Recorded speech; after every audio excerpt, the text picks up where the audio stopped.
Fala pessoal, começando mais um Cine Blá Blá Blá, eu sou o Vitor Sherpinski e como sempre os nossos comentaristas Marquinhos de Teixeira e Luizinho Treviso. Olá minha gente, começando aí mais um Cine Blá Blá Blá. Aí. E hoje é filme de Oscar, né? Exatamente, hoje é um filme brasileiro, né, que tá na lista aí da passagem pro Oscar, né, indicado aí como brasileiro. Pode ser que ele consiga, né? Ele entrou no Independent Spirit Awards. Né? Dizem que daí é um pulo pro Oscar. Exatamente. Pois Bom, é. a gente tá falando do filme A Vida Invisível, né? Exatamente. Esse é o filme escolhido do programa de hoje. Como o Victor falou, ele foi indicado ao Oscar, né? Foi indicado também ao Spirit Awards. Chegou a ganhar o Festival de Cannes no começo do ano. É, né? Ganhou o prêmio do Um Certo Olhar, Isso, né? Um Certo Olhar, exatamente. Esse filme, né, é feito pelo Karim que fez Céu de Sueli, né, Madame Satã, Praia do Futuro, né, que o Luiz gosta, não sei como você gosta desse filme. Pô, Praia do Futuro é bom. Não na primeira vez que eu vi, achei muito Também. ruim, mas na segunda eu vi que tem potencial aí o negócio. Bom, eu acho bem fraco o Praia do Futuro. Não, mas o Céu de eu acho- Sueli e da Madame Satã são muito bons, Mas eu tenta gosto. rever. Não, Céu de Sueli eu acho um primor, Eu acho melhor ainda no E é o top primeiro 1 longa ainda. dele, né? Não, Madame primeiro Satã, foi primeiro longa, Madame exatamente. Satã, em 2002. Ah, essa Madame foi primeiro, acho que eu vi primeiro Céu de Sueli, né, acho que botei na minha cabeça, Céu Sim, de Sueli tinha sido o famoso primeiro Madame filme Satã dele. com Lázaro Ramos, pra mim é um dos melhores da carreira dele. E ele foi apadrinhado pelo Walter Salles, que ele ama Walter Salles e paixão. E até escreveu o Abril Despedaçado também. Sim, agora Viagem Como porque roteirista. preciso, volto porque te amo, também não gosto. Nossa, você é padrinhado pelo Walter Salles, que tristeza, hein? Ah, mas ele gosta, né? Ele tem até homenagem no filme dele. Mas, né? Segundo... Bom, eu gosto, Walter Salles, eu gosto de Terra Estrangeira, então... Eu não gosto de muita coisa do Walter Salles, não. Eu não gosto muito da família Salles no cinema, acho meio fraco. Ah, não, em relação à filmografia, pegar no montante, concordo. Mas é interessante o Terra Estrangeira. Bom, mas vamos voltar para o que nos importa, que é a Vida Invisível, né? Vamos parar de falar mal de banqueiro, né? Pô, não... nem tanto. Vamos falar agora o que importa, que é a Vida Invisível, né? O filme de cada Oscar e que é um bom trabalho, né, do Karim. A sinopse do filme é a seguinte, né? Antigas cartas de sua irmã Guida, há muito desaparecida, surpreendem Eurídice, uma senhora de 80 anos. No Rio de Janeiro, dos anos 50, Guida e Eurídice são cruelmente separadas, impedidas de viverem os sonhos que alimentaram juntas ainda adolescentes. A sinopse tá meio ruim, a sinopse que peguei, mas é isso também o filme, né? Acho que a ação está bem bacana, acho que está interessante. Tá gostosa? Ele já fala da senhora de 80 anos? Na verdade, ela entrega um pouco do final, né, do filme. Ele contou o filme, né? Mas tudo bem, a sinopse. Eu quero falar disso estranho, antes de falar propriamente do filme. Eu não entendo o marketing que estão fazendo em cima do filme com a Fernanda Montenegro, sendo que ela aparece, tipo, 15 minutos do filme, gente. Não Mas é normal, Não é uma puta Victor, atuação. fazer o marketing em cima da Fernanda, porque dentro do elenco, né, do Vida Invisível, tirando o Gregório do Vivier e a Carol, né, a Carol Duarte, o restante é bem desconhecido. A própria Julie Stockler, né, que eu acho ela excelente nesse Sim. filme. Agora que ela tá dentro de que entrou pra uma novela, né? Aquela novela da Globo Éramos Seis, mas o restante ela não são muito conhecidos. E aí eu creio que quando coloco o nome, e fora também que o nome da Fernanda Montenegro tem um peso gigantesco, né? Não, a filme. Fernanda Montenegro tem um super peso, mas é porque... Eu não sei se ainda tá aí nisso, mas quando eu fui assistir com o Luiz na mostra, os caras tá fazendo campanha pra Fernanda Montenegro no Oscar. Pra ela tá no tipo, Oscar, né? Como melhor atriz ainda, não falaram nem melhor atriz coadjuvante. Eles estavam fazendo uma super campanha pra, tipo, melhor atriz, velho. Eu fiquei... Mano, sabe como que é, né? E também tu concorda, é uma pressão maior do que realmente deveria existir, né? Assim, eu adoro Fernandona, mas... Não, né, sim. vamos calmar os ânimos aí. Então, na segunda vez que eu vi que tava o Rodrigo Teixeira falando que o diretor queria uma atriz mais velha pra fazer o filme, mas eu não sabia quem seria, né? Aí ele escolheu a Fernanda por causa do Central do Brasil, que que ele ama a Fernanda, então queria fazer uma certa homenagem e não tinha orçamento nenhum para fazer o filme mais, para contratar alguém de peso. Só que a Fernanda de boa aceitou e foi. Mas é uma homenagem aí ao Central do Brasil, que ele tanto então, ama. Bacana. Aí, então tá com as cartas também, que é algo que ele gosta muito. Mas eu também acho meio forçado essa coisa da... Eu achei que ele apareceu o filme inteiro, né? Quando tava vendo o filme. Também. Só aparece no final. Eu falei, uai, cadê a Exato, Fernanda? a propaganda que fizeram, eu fiquei, caramba, mano, essa mulher não aparece nunca. Eu fui ver, aparece 15 minutos finais. Exatamente, mas são os 15 filmes finais também que tem uma grande força da Fernanda Montenegro. Por mais que seja pouquíssimo tempo, tem uma força gigantesca. Mas porque tem toda uma virada no filme e em relação à história das duas irmãs. As sinopse que a gente acabou lendo é uma sinopse interessante, porém, como o Luiz falou, acaba entregando um pouco o final, porque você não imagina que vai ter um lapso temporal, né, tão forte como... Porque o filme inteiro ele tem mudanças temporais em questão de 1 ano, 2 anos, né? Tudo dentro inserido no contexto da década de 50. Mas aí, de repente, tem um salto, né? Sim. No epílogo para mais de 50 anos na frente, né? E a Synopse entregou isso, que é uma surpresa para o filme, porque quem não viu, nunca viu o filme, né? Eu mesmo também não vi a sinopse, então para mim foi bastante surpresa desse salto. Porque quando foi da Fernanda Montenegro, eu falei, mas não vai aparecer que horas? Fiquei imaginando se é alguma senhora que vai cuidar de alguma pensão, ou alguma senhora que alguma das personagens vai conhecer. Não sei, talvez algo do tipo. E de repente, eu sei que ela é a própria Eurídice, né? Que é o nome que era para ser o nome do filme, né? Por conta do livro, né? Do livro é A Vida Invisível de Eurídice Guzmão. Eu lembro que o filme, quando ele começou a ser divulgado, ele tinha esse segundo título também, subtítulo, né? E de repente eles tiraram, né? O pessoal fala só A Vida Invisível. Porque eu não acho que faz sentido, porque quando era A Vida Invisível de Eurídice Guzmão, falava só da vida invisível de uma personagem, né? A invisibilidade de uma mulher. E quando põe a vida invisível, é interessante que você pode colocar como a invisibilidade de qualquer mulher dos anos da década de 50, né? Então você meio que generaliza as mulheres e para trazer esse drama como se fosse um drama geral da mulher na década de 50. Então eu achei interessante retirar o nome e deixar só a vida invisível. Porque querendo ou não é só a vida invisível da Eurídice, mas também da própria irmã dela, da Guida, né? Da mãe dela, das meninas, que são vidas invisíveis, né? Sim, eles estavam com outro título também, né? Que seria A Vida Improvável. A Vida Improvável. Mas aí eles preferiram por Vida Invisível. Aí eles optaram... Porque é tipo inspirado, né? O livro é mais crônica, né? Então, e você leu, coisas... né, Luiz, o livro? Eu li. Ele é muito mais crônica, né? Então conta várias histórias de várias mulheres totalmente diferentes. Elas se encontram no meio do negócio, né? Então eles mudaram totalmente. Só pegaram uma inspiração e fizeram... se na verdade elas não se encontrarem nunca e se manterem distantes, todo tempo se manterem distantes, eu acho que é um trunfo do filme, viu? É bem interessante, porque um melodrama, né? Ele reforça o drama, né? E essa dramatização da distância, acho que reforça, né? Toda a angústia, né? Mesmo o espectador começa a ficar cada vez mais angustiado com a distância entre as duas irmãs, A cena do restaurante, pra mim, eu fiquei tenso. Você fica agora ela vai, agora vão achar. E não se acham, velho. Tava torcendo pra se achar também. E você fica achando que realmente... Na verdade, eu nem imaginei que o pai delas estaria, né, no restaurante junto com a Eurídice, né? Parece a Eurídice e a filha, achei que fosse o marido. Exatamente, por isso quando você vê, você fala, eita caralho, agora elas vão se achar, agora vai dar ruim. Agora vai ser agora vai dar ruim pro pai. Cara, você fica pensando, as duas moravam na mesma cidade no Rio de Janeiro.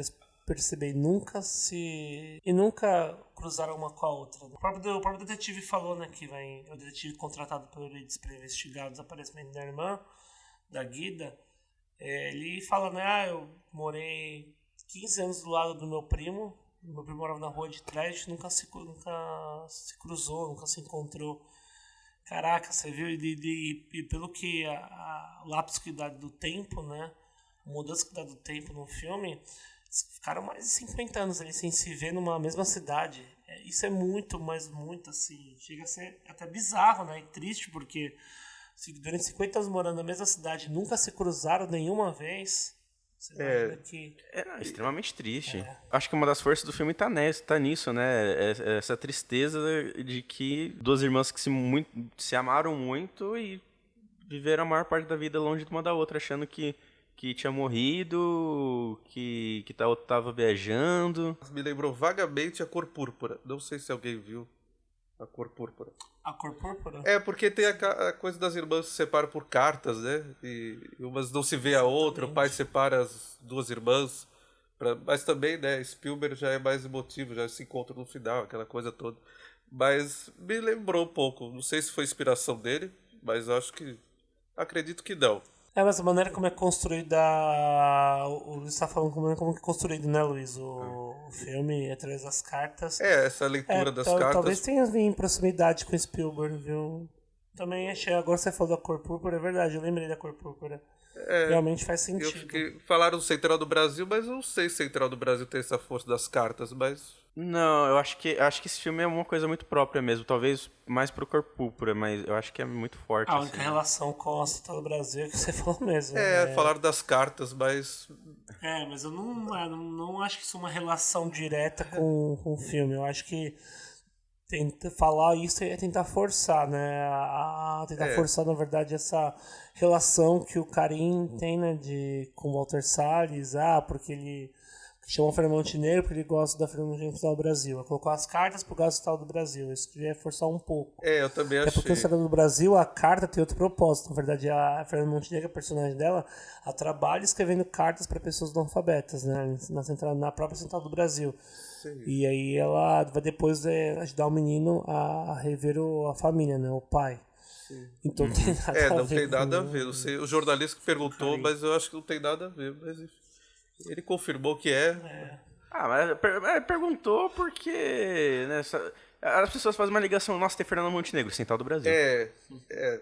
Tem essa questão. E outra coisa que eu acho da Vida Invisível com os outros filmes do Karim, essa estética muito coisa para ser vendida, né? Mas não é que isso seja ruim. Eu gostei, mas tem um produto para se vender, de certa forma. Não sei se vocês vê.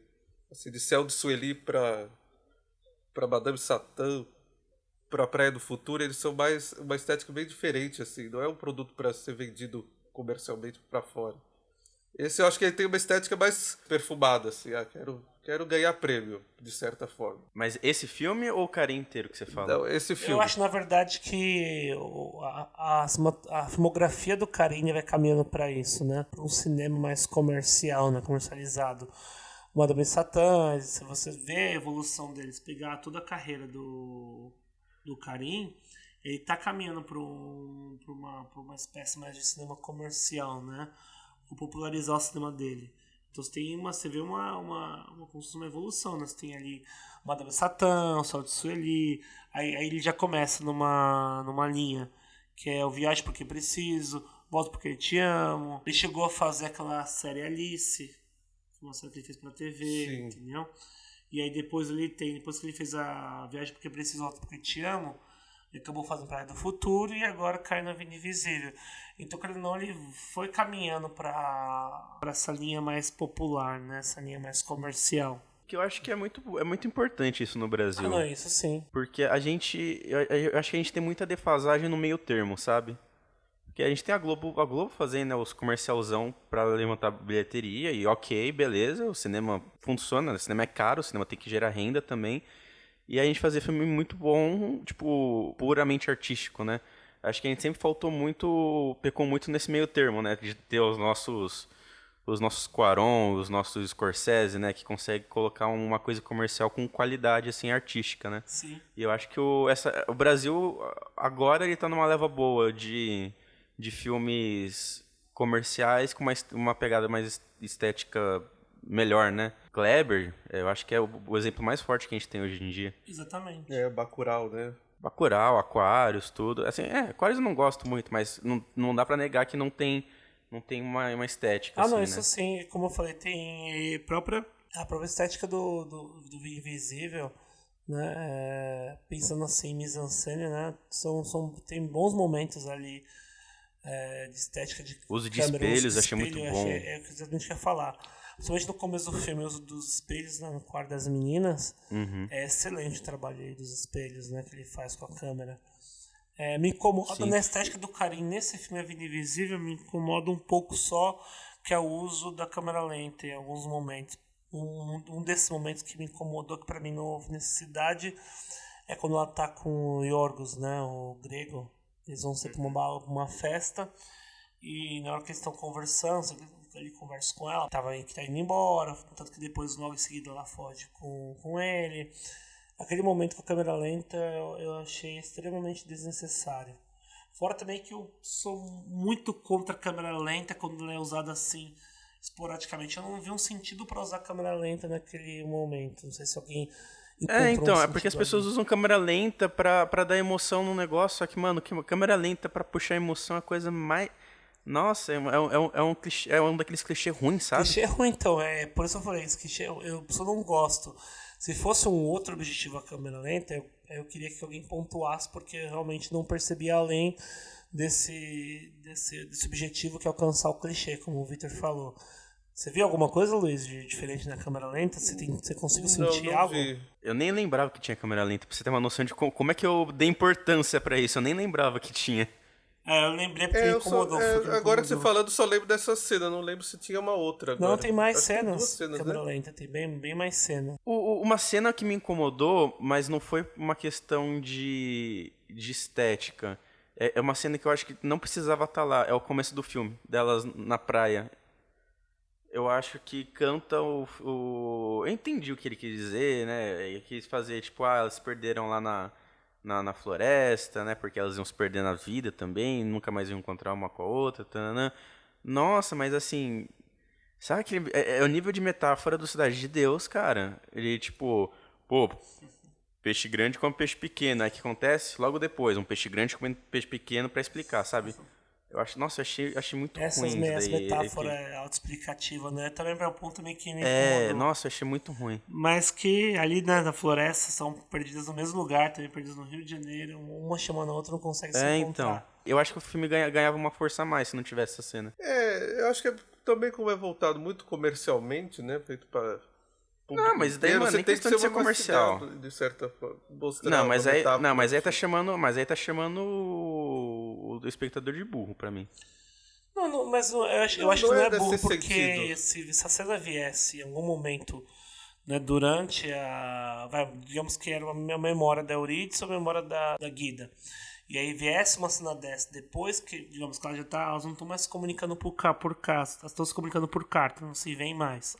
E aí aparece uma cena dessa, com uma memória da Guida e da Eurídice, aí eu falei pra você, não é verdade, Victor, ela tá querendo chamar o espectador de burro porque não entendeu que é a separação das duas. Mas o começo do filme utilizar isso é um recurso, na verdade, de já mostrar pra gente, pro espectador, o que vai acontecer no filme. Eu acho que não pra reafirmar a distância, porque isso seria durante o filme. Mas no começo, eu acho que aí é outro motivo de estrago. Acho que no começo do filme ele tá pronunciando algo que vai acontecer. Entendeu? Já deixa, é isso que vai acontecer no filme. As duas vão se separar, vão ficar se manter distante. E aí Então. a gente acaba tendo esse olhar, né, mais apurado depois que a gente entende o filme. Depois que a gente entende o filme. Depois começa o filme a ver que as duas vão ficar distantes, porque eu não vi a sinopse, né? Então quando eu vi essa cena, ok, você vê que é tão distante, na verdade eu percebi que uma não consegue encontrar a outra. E durante o filme eu fui perceber, então tá bom, então a primeira cena que ele utilizou foi para já para anunciar algo que vai acontecer, que é as duas se manterem distantes. Então eu acho que não, nesse ponto não é para ser autoexplicativo, mas meio que para pronunciar algo que vai acontecer. Não, sim, mas eu não desgostei. Uma coisa que me incomoda, não é que incomoda, mas eu consigo entender por ser comercial demais. Alguns diálogos muito explicativos para reforçar que é um filme contra o machismo. Eu acho que eles ficam com esse diálogo o tempo inteiro. Eu não achei forçado assim nesse sentido do diálogo. Não forçado, mas eu acho que poderia ser um pouco menos e você entender com certas imagens. No filme já dá para você entender que ele é contra. Não precisa ficar repetindo. No Brasil que nós estamos, precisa reforçar algumas coisas, viu? Tá precisando reforçar alguns aspectos. Não, mas eu acho que o filme é interessante, mas é o filho que ela teve, né? É Guida, né? Teve filho. Aí a mulher pergunta que seu filho é o quê? Homem ou mulher? É homem. a sorte dele, né? Então essa coisa você está reforçando já. Você não precisa ficar toda hora reforçando a mesma... As Então, crianças mas aí é do que banheiro, as crianças entrando no banheiro, né? Você é homem, não, eu sou criança. Então, essa coisa tá sempre reforçando. Eu não sei, mas não isso incomoda, mas eu acho que poderia ser um pouquinho menos.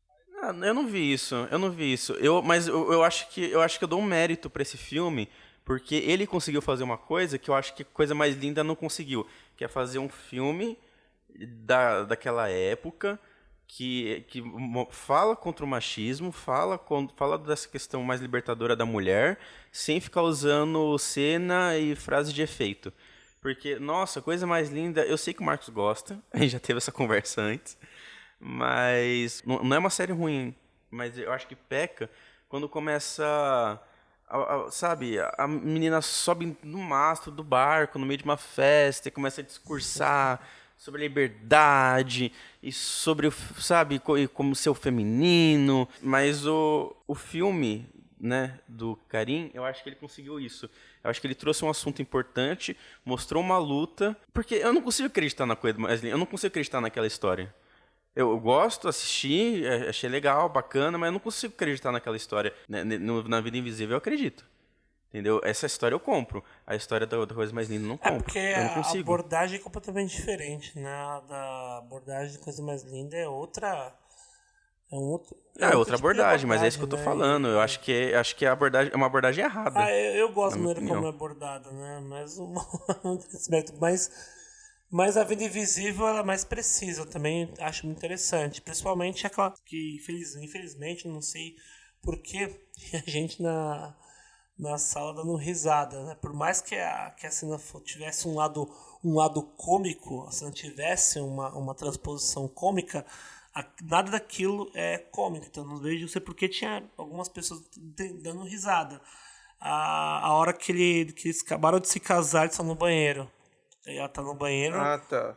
E aí ele basicamente estupra ela, né, dentro do banheiro. Ela não quer estuprar. E aí, mas a galera tava rindo porque tava toda atrapalhada. Ela cai na banheira, né? E ele tenta abrir as pernas dela. Ali na verdade, mostra o pênis. Tem um plano, né? Um quadro inteiro do pênis dele, torto. Um detalhe. De um pênis torto. E ela começa a dar risada da cara dele. E aí o pessoal todo achou que aquilo fosse engraçado. E aí, quando começou ali a cena do sexo e toda a questão atrapalhada, o pessoal deu risada, porque acho que achou cômico, mas o pessoal esqueceu que toda aquela parte aquela cena de sexo, né, foi completamente atrapalhada. Na verdade, ela tava, né, ilustrando um estupro. Arranjado, né? É um estupro. O casamento todo arranjado, Sim, né? Sim. Eu nem tava preparada para aquilo. Tem que casar. Mas eu acho que a cena, ela funciona assim mesmo, Marcos. Eu acho que a crítica nela tá nessa, entendeu? Assim, mais ou menos assim que eu vejo, é tipo a cena do anão, do Joker, né, do Coringa.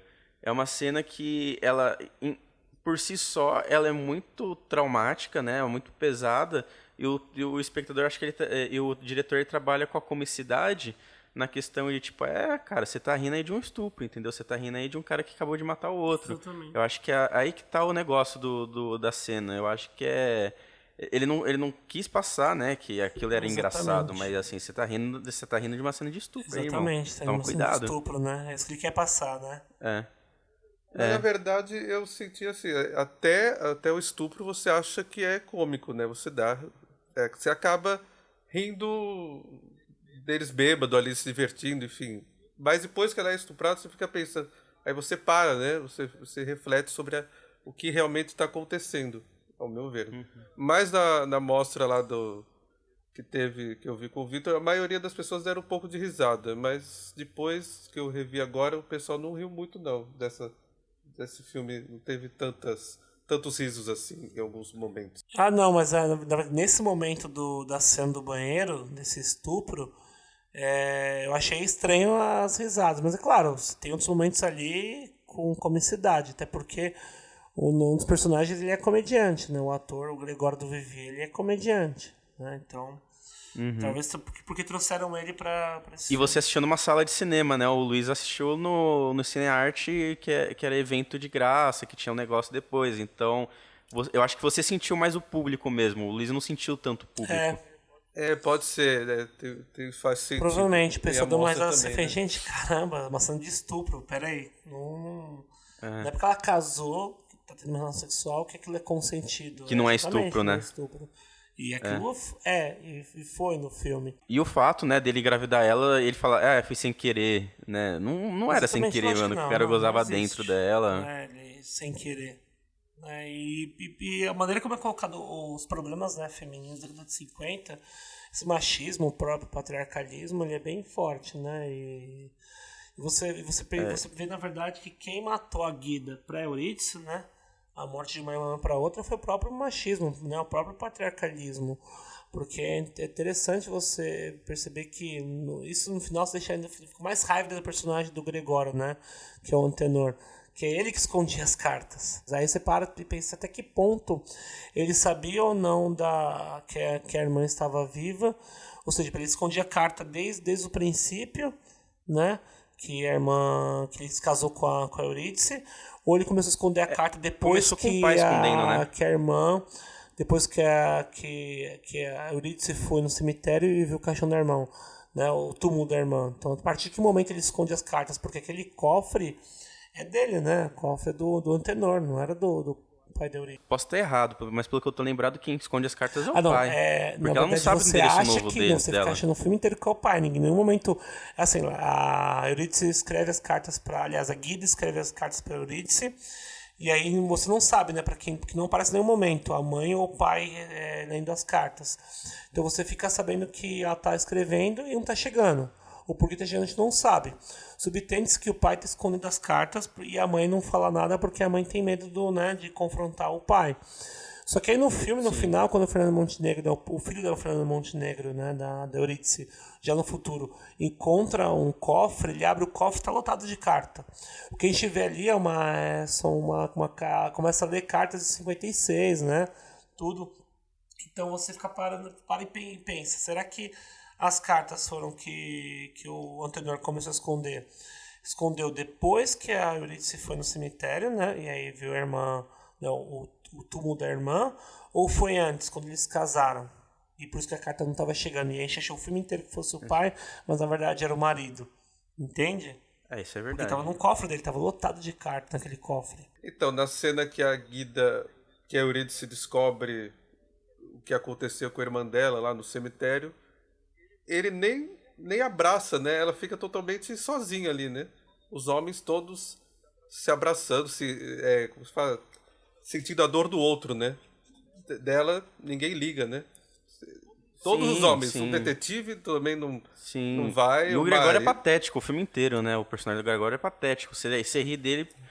As cenas de machismo dele são engraçadas de tão patético que é a personagem. Ele é patético, ele é um cara infeliz, é um cara completamente tosco. Eu vi uma entrevista com o Gregório do Vivier que ele fala isso, né? Fala sobre a questão da empatia que ele tinha pro personagem dele, porque ele sabe que o personagem dele é escroto, o personagem dele era tosco, mas ele fala, o meu personagem é meu avô. Ele fala, meu personagem é meu avô.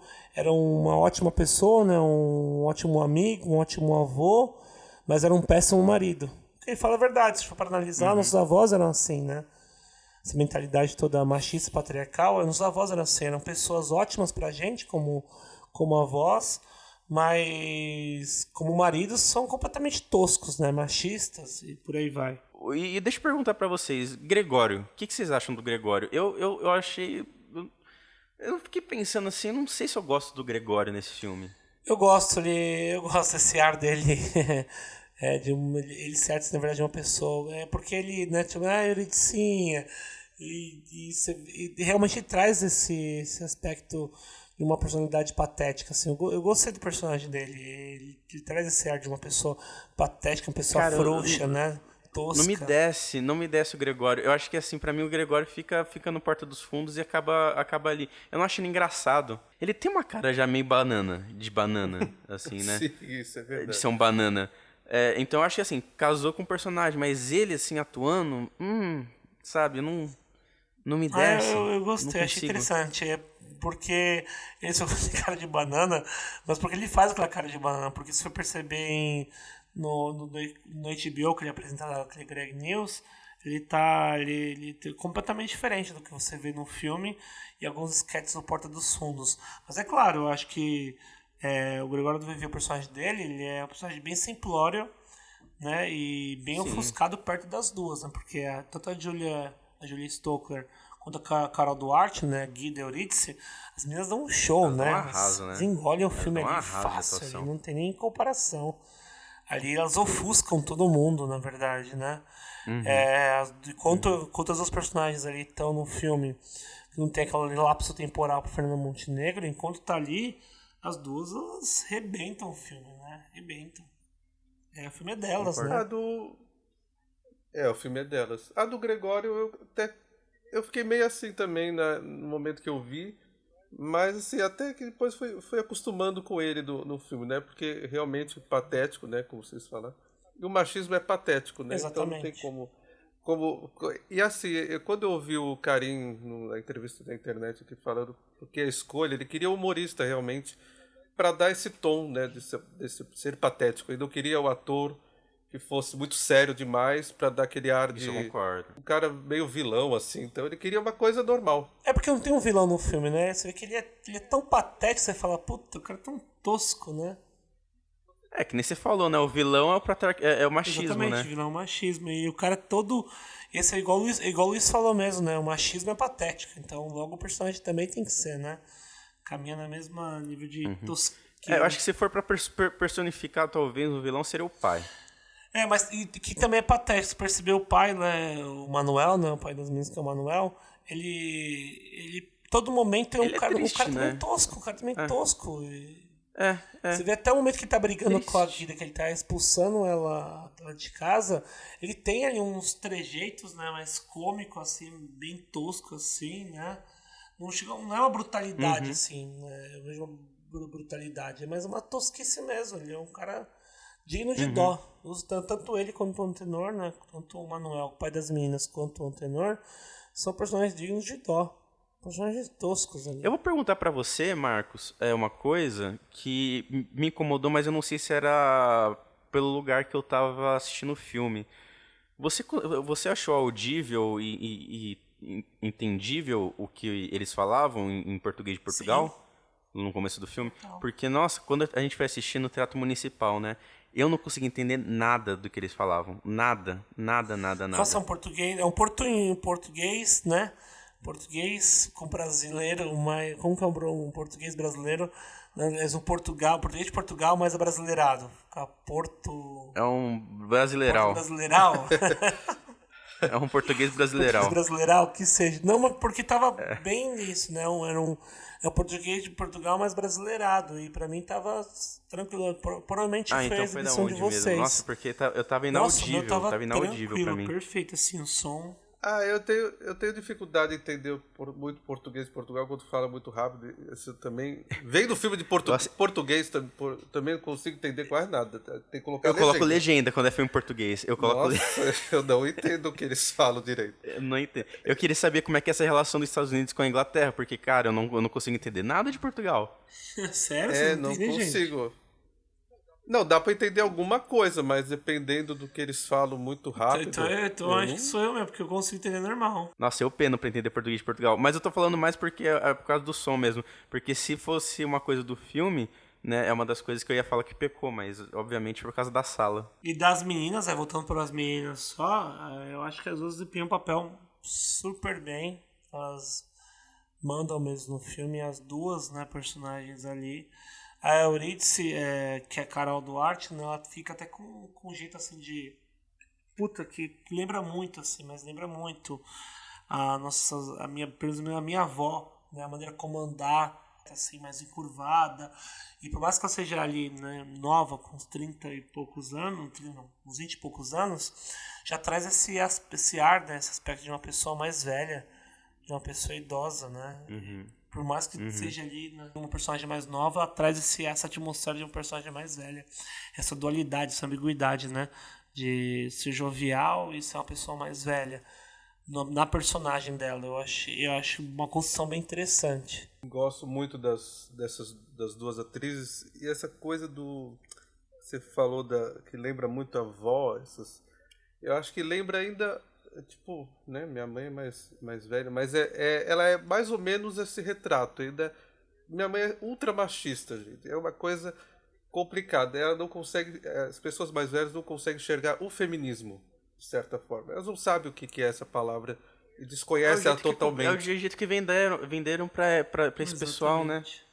E elas xingam outras mulheres. Elas não têm, elas acabam sendo o mesmo comportamento masculino tá nelas. Elas ficam Mas não precisa nem dessa muito forma. longe, não.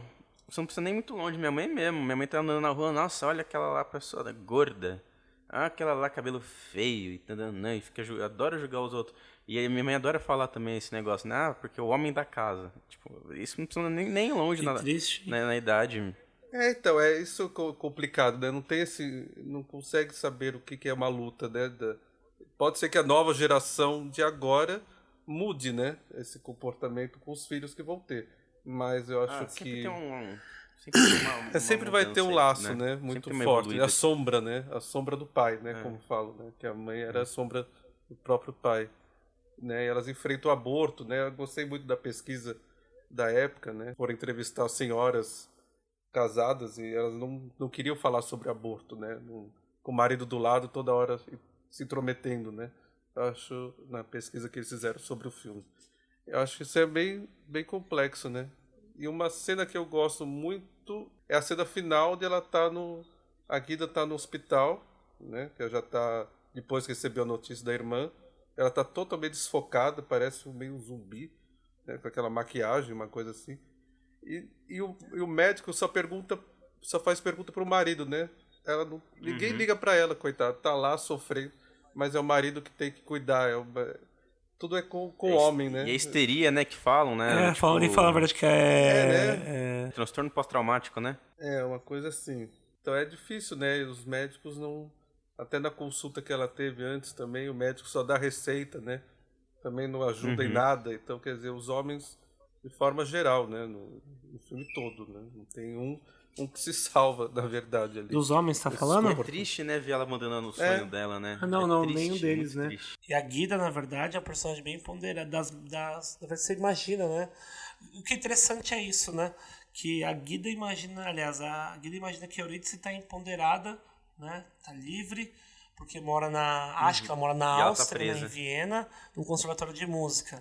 E ao contrário, a Eurídice acha que a irmã dela que é livre, porque imagina Tá que com tá grego. na Grécia, vivendo ali o sonho dela de morar com o cara que ela ama e tudo mais. Mas se for para analisar mesmo, né, que é mais livre, né, mais ponderada, tem essa liberdade, é a própria Guida, né, que constrói sozinha, cuida do filho sozinha. Depois que ela assume a casa lá, que é a personagem da Filomena, né, Filomena morre. E aí você vê mais que. E aí é o contrário, né? Da Eurídice, ela depois tem aquele surto, né? Ela dá aquele surto porque encontra o túmulo da irmã, acho que a irmã está morta. Ela queima o piano, né? E você vê claramente, depois daquele momento ali, daquele surto que ela teve, ela passou a ter uma vida. E lá do marido, uma vida, A vida dela mais acaba, né? submissa do que de ponderamento, né? Ela desistiu. Ela desiste. Ela fala, ela tacou foda-se, real, assim, tipo, foda-se. É isso, então é isso. Sim. Estão me tratando desse jeito, fizeram o que fizeram, então é isso, acabou. Morri por dentro, entendeu? Acho que é Exatamente, isso. ela Eu ia morreu por falar dentro. isso. Uma coisa que eu gosto muito nesse filme são as cores. Eu acho que as cores, ele puxou muito bem as cores. É bonito, né? Visualmente é bonito. São cores fortes, cores chamativas, muito verde, muito Isso me vermelho. faz lembrar Exatamente, muito o melodrama Douglas Sirk, né? Essas cores berrantes. É o Almodóvar O também. Douglas Sirk e o Moldova também, né? Pra mim, esse filme dialoga muito mais com o Almodóvar do que o Corpo que o Luiz falou. Eu saí de lá pensando assim, caralho, mano, o cara fez um filme Almodóvar brasileiro. Brasileiro. Com muitas cores, né? Muita cor, dramático. Porque, assim, né, melodramático não é assim também, né?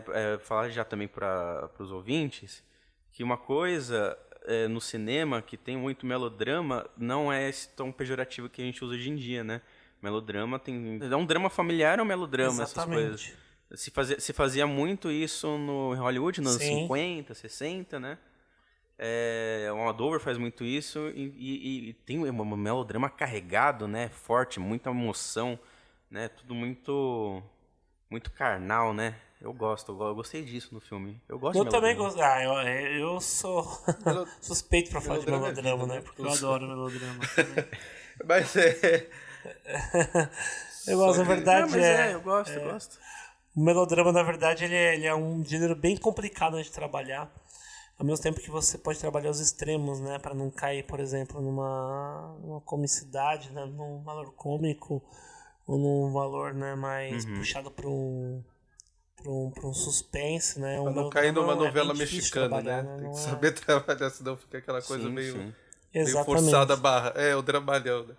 Um Mas uma coisa dramalhão, que né? o cara, ele gosta muito de luz, né? Como vocês falaram da fotografia, ele tava vendo uma luz normal entrando na casa, assim, mas pensou, mas por que essa luz branca? Por que não laranja, azul, sei lá? Vamos tacar gelatina, acho que do Rio inteiro, ele falou. Pra colocar no filme, pra colocar céu laranja, céu azul, céu. Ele queria tudo colorido, porque ele não gosta nada de preto e branco. Ele falou, não, filme preto e branco é sem graça, sem vida. Então eu vou tacar cor aqui. Eu achei isso engraçado. Aí ele tacou todas as cores possíveis que ele queria nesse filme. Mas funcionou. Pro espectador que não conhece, gelatina que ele tá Não. falando não é gelatina de comer. São os filtros que você coloca na luz pra dar uma cor pra ela.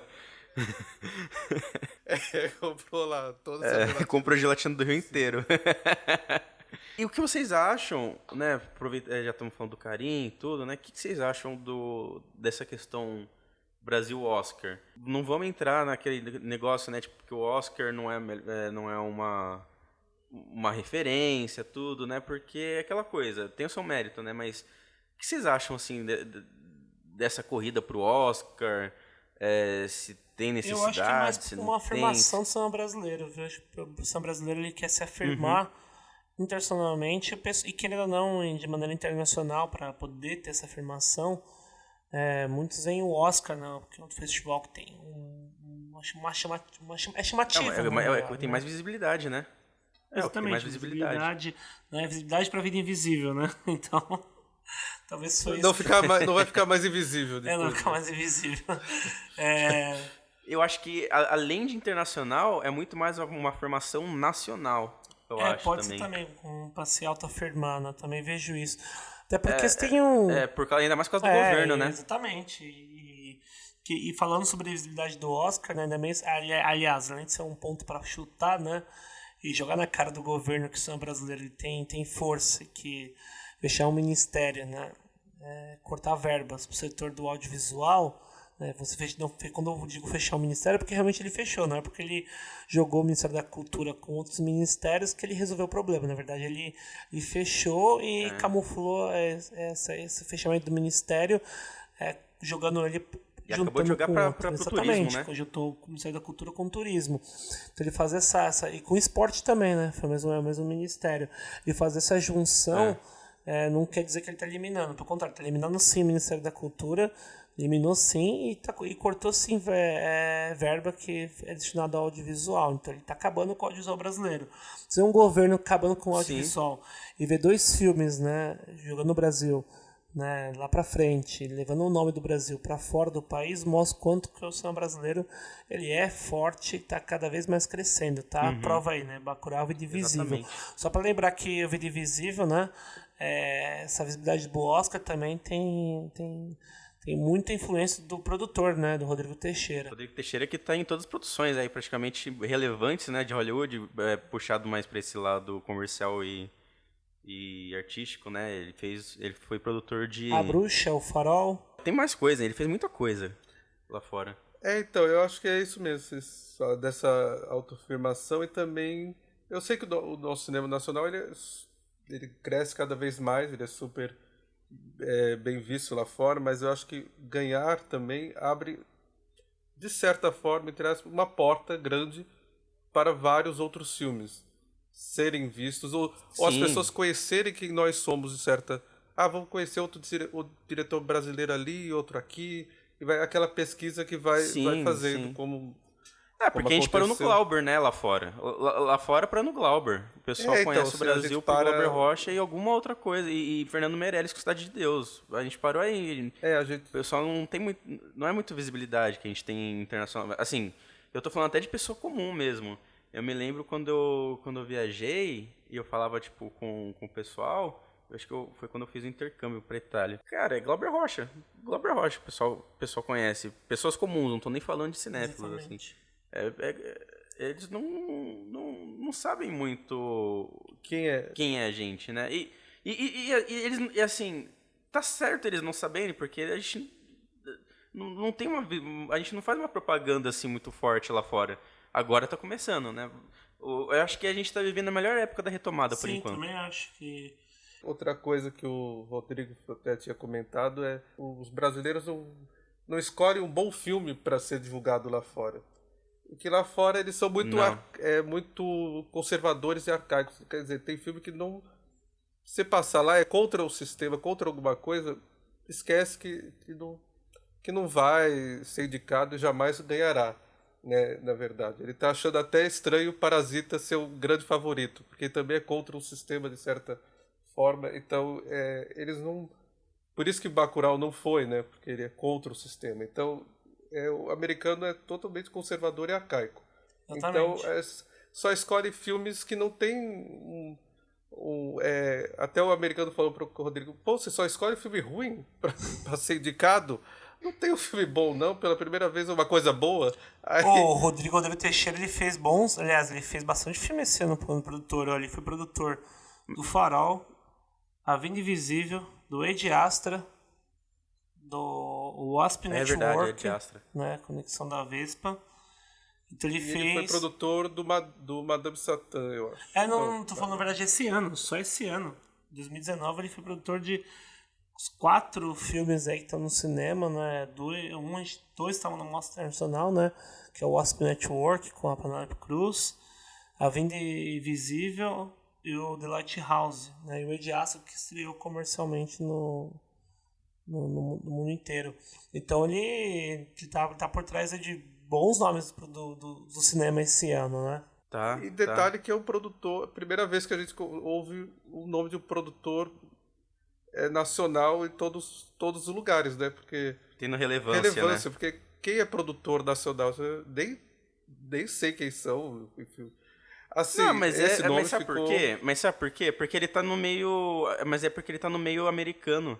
O produtor lá fora, são outros olhos do produtor aqui dentro. O produtor aqui dentro. O Brasil tem um negócio que é muito engraçado. Isso daí ele vai na contramão de Hollywood, né? Que o cinema brasileiro sempre foi, né? Sempre teve muita coisa de lá, teve aqui. Só que a gente vai na contramão aí ainda. Que eu acho isso válido. Eu acho que é questão cultural nossa. Isso não é demérito e nem mérito. Que lá fora o produtor é tipo visto um CEO de uma empresa. Ele tem até que é ele que recebe o melhor filme, né? Porque eles veem que é um cara que juntou a melhor equipe possível para fazer aquela obra, né? Então, em tese foi ele que escolheu o diretor, essas coisas. Então, é uma visão muito mais comercial mesmo que eles têm, né? É o cara que fez dar certo, por isso que ele tem esse mérito, ele tem um destaque. Aqui no Brasil, além, né, de que a gente acumula função, então às vezes o produtor acaba sendo diretor e fazendo várias outras coisas também, a gente ainda tem uma questão da novela vague, que a gente dá muito mais importância para o autor, né, para o diretor, do que para o produtor, porque a gente nunca teve uma indústria aqui. A gente vive muito de digital ainda, né? O cinema brasileiro, ele não consegue viver sem edital, porque a gente não tem uma indústria comercial gigante que ela se autogere, que nem é nos Estados Unidos. E nos Estados Unidos eles ainda têm apoio financeiro estatal, né? Para as pessoas que acham que lá é totalmente liberal, essas coisas. Não, o governo tem várias políticas de incentivo ao cinema de lá, até o cinema comercial.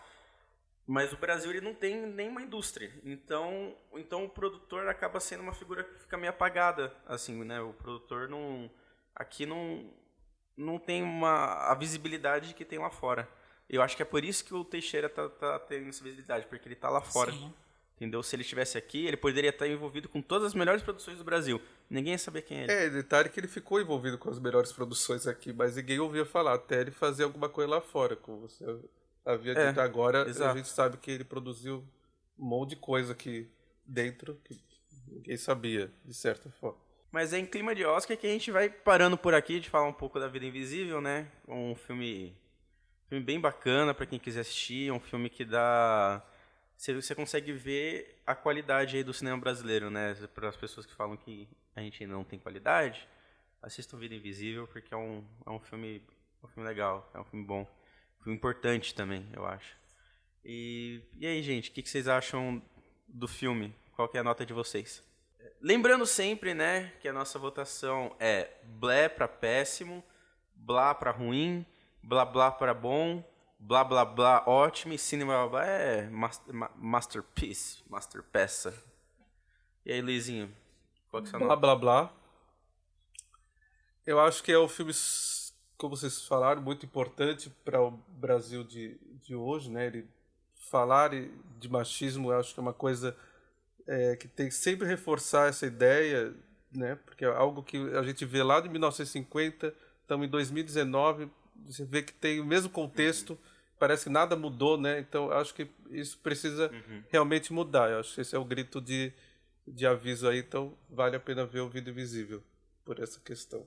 E você, Marcola? Bom, eu vou de blá blá blá também, mas é um blá blá blá que pode pender para um blá blá, né, para um bom. Ainda tô nessa. Eu acho ele um ótimo filme, mas tem algumas coisas ali que me incomodam, como eu falei, principalmente em relação a alguns usos de câmera lenta. Mas é um filme que tem esse mérito e é uma grande chance, viu, de levar o Oscar pro Brasil, né? Não que seja muita coisa, né, o Oscar, né? Um prêmio, mas para a visibilidade brasileira acho que é importante. Ah, e pra quem não sabe, Brasil já ganhou um Oscar. Alô? Para as mais línguas que falam que a gente Sim. não ganhou um Oscar, a gente já ganhou um Oscar. Só que o nosso Oscar foi pra França. Exatamente. Bom, eu dou blá blá blá também. Eu achei um filme muito bom, tipo, ótimo. Eu acho que a principal qualidade dele, pra mim, tem duas principais qualidades pra mim, né? Eu vou falar a questão do filme e a questão da importância dele como peça artística. Eu acho que a força maior dele como uma obra de consumo público, essas coisas, é o jeito que ele aborda o machismo. Pra mim, isso daí é um dos maiores méritos que tem nesse filme, porque eu acho que você consegue entrar naquela história, você compra aquela história, você consegue fazer um filme de protesto que eu não acho que a gente consegue fazer uma coisa boa há um tempo assim, sem, sabe... Frase de efeito não rola, gente. A gente herdou uma coisa do cinema novo e cinema marginal que não rola hoje em dia. Porque eles eram uma questão toda teatral, caótica, né? E aquelas frases naquela época, naquela obra condizem. Hoje em dia a gente faz muito filme linearzinho pra ficar colocando essas frases de efeito que fica besta. Pra mim fica horrível. E ele tem esse mérito pra mim por causa disso. Ele consegue tratar de um assunto muito bem. Enfim, é isso. E como filme, né, eu acho que a direção é muito boa, acho o uso das cores muito, muito bom, as atuações são excelentes, tirando o Gregório. Então é isso, né? Eu acho que é um ótimo filme. E Luizinho, ouvi dizer que você tem um recadinho pro pessoal? Sim, eu vi esses dias o filme que vai estrear ainda, que chama Os Aspirantes, né, de um diretor iniciante, né, que é o Yves Rosenfeld. E aí a gente tava falando muito de produção, dessas coisas. E é um filme que teve estreia em 2015, só que ele nunca teve para ir para os cinemas. Só agora que ele conseguiu uma sala para ser exibido. Eu acho que vale a pena conferir, e tem até a Karina Telles no filme. É a história de um jogador que história de um garoto que quer ser jogador de futebol para poder dar sustento para a família dele, né? O filme não é lá essas coisas, tem certos problemas de roteiro, enfim, mas eu acho que vale a pena ver para dar essa força, esse incentivo ao cinema nacional, né? Que descobri desde 2015, Importante, né? né? Tem o hiato aí de muitos anos para ele conseguir uma sala, que eu acho que essa é a coisa, a dificuldade de conseguir uma sala para exibir um filme, né? Então eu acho que vale a pena. Ele estreia dia 28. Então ele estreia dia 28. Então vale a pena aí. o pessoal esquece, né, que além da produção tem a distribuição, né? E distribuição aqui no Brasil é triste. É muito, ainda mais quando você é iniciante, é mais triste ainda, né? Se não for iniciante, já é mais fácil, né? Você consegue aí. Mas se não, você tem que pedar aí muito. Exatamente. Mas é isso. E Marcos, deixa eu fazer uma pergunta. O que as pessoas têm que fazer para ficar por dentro dos nossos conteúdos, por dentro das nossas notícias, curiosidades, vídeos, dicas? Primeiramente vender a alma, não, tô brincando. O Rodrigo Teixeira, tá? O Rodrigo Teixeira, que a gente tá sucesso. É verdade, é o Rodrigo Teixeira. Tô brincando, mas pessoal, é só entrar no Facebook, essa nossa página, curtir, compartilhar as postagens, seguir a página e principalmente, claro, seguir e compartilhar nas publicações dos programas nas respectivas plataformas, né, digitais, que é o Spotify, o Deezer, o Anchor, o Google, né, Google Music, Apple Music tá em uns 10. e por aí vai. Temos uns 10 aí. Então é só acessar as páginas, procurar por Cine Blá Blá Blá, né? Curtem, compartilhem e sigam tanto a página quanto também os canais, né, de hospedagem digital. Muito obrigado aí por mais uma vez, Isso mais aí. um dia. Valeu, galera. Tchau.